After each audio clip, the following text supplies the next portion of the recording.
Imagine discovering a secret underground world. Thousands of warriors frozen in time, each one unique, each one guarding a mystery sealed for more than 2,000 years. No, this isn't the plot of a fantasy movie. This is the Terracotta Army, one of the most astonishing archaeological finds in human history. But the real question is, why would an emperor build an army of more than 8,000 life-size soldiers he would never actually use? Well, get comfortable because today we're diving into the story of the Terracotta Army, how it was made, the extraordinary man behind it, and the powerful beliefs that drove its creation. Our story begins not with an emperor, but with a group of farmers in 1974. These villagers in China's Shanxi province were digging a well during a drought. Instead of water, their shovels hit something hard, the shattered remains of a life-sized clay warrior. At first, they thought it might be an old temple statue. They had no idea they had stumbled onto a hidden chamber that stretched for acres, and inside it, an army patiently waiting since the 3rd century BCE.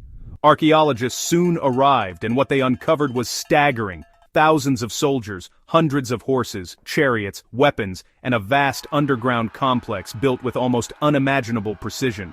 The Chinese government would later call it the 8th wonder of the world, and honestly, it's hard to argue. But to understand why this army existed in the first place, we need to zoom way back in time, to the life of the man who ordered it.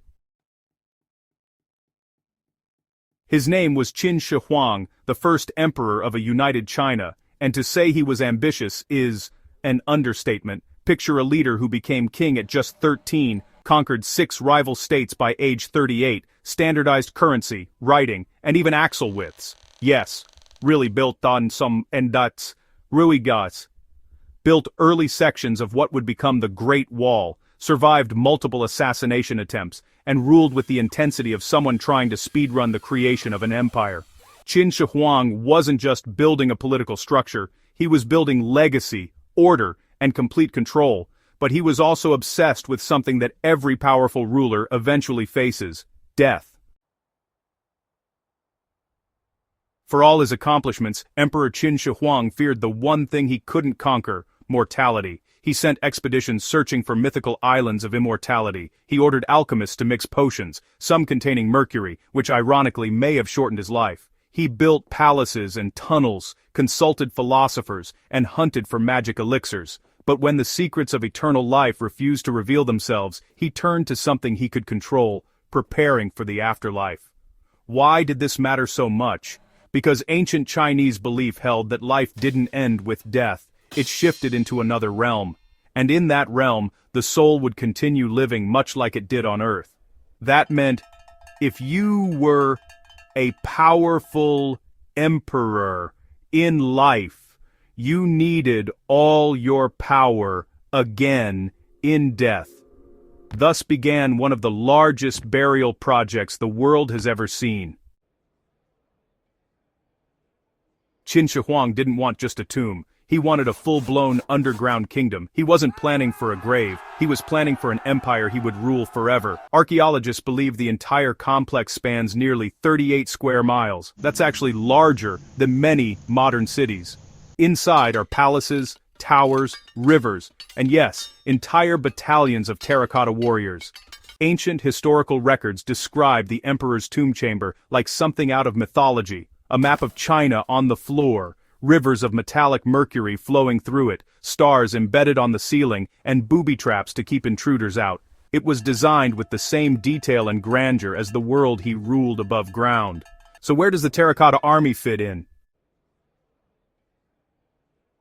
To the ancient Chinese, the afterlife wasn't symbolic, it was a continuation of reality. If Qin Shi Huang conquered kingdoms in life, he expected to conquer enemies in death too. If he had soldiers protecting him in life, he needed soldiers protecting him in the afterlife. But there was a twist. Earlier Chinese rulers were often buried with real human sacrifices: soldiers, servants, sometimes entire retinues. But Qin Shi Huang, for all his ruthlessness, didn't follow this tradition on a large scale. Instead, he made a decision that would echo through history: create an entire army out of clay. This allowed him to have an immortal force ready for command, without killing thousands of living soldiers. It was innovation born out of dynasty-level pragmatism and imperial paranoia. Now this part is wild. Creating the Terracotta Army wasn't a simple pottery project, it was mass production on a scale the ancient world had never seen. Scholars believe 700,000 workers were involved in constructing the tomb complex. And the soldiers weren't identical. Not even close. Look closely at the terracotta warriors and you'll notice different faces, different hairstyles, different armor, different heights, different expressions. Each is unique. This wasn't accidental. The army was designed to reflect the actual structure of a real Qin dynasty military unit. Even the manufacturing process was surprisingly modern. Artisans used assembly line techniques. Legs were created from 2 clay slabs.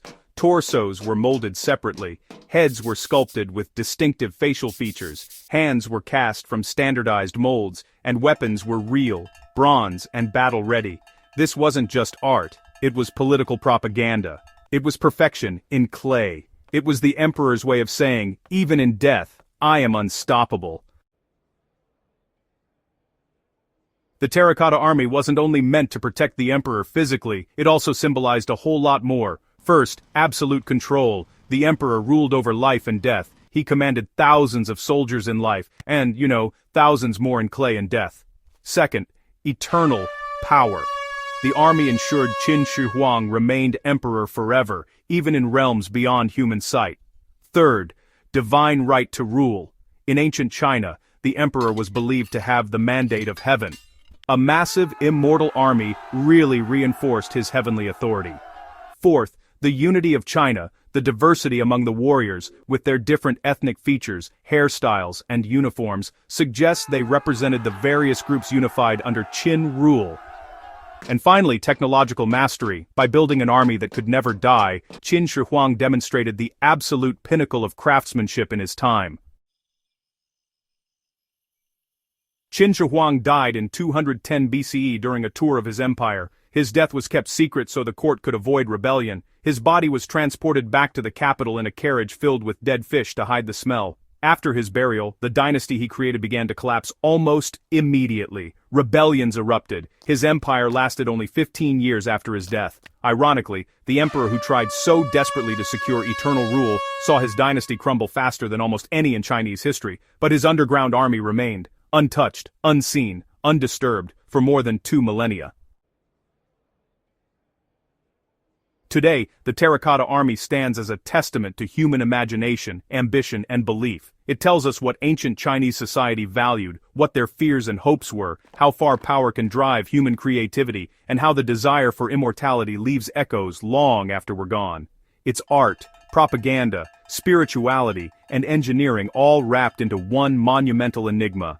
And though archaeologists have excavated thousands of figures, the emperor's actual tomb remains sealed. Scientists fear disturbing the site could destroy it, given the delicate materials, and, honestly, the dangerous mercury reported inside.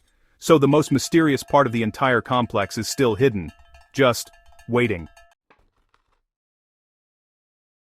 The Terracotta Army wasn't built for war, it wasn't built for art, it wasn't even built for us to find. It was built because one man, who united a nation through iron will and relentless ambition, believed he could command eternity, and in a strange way, he did.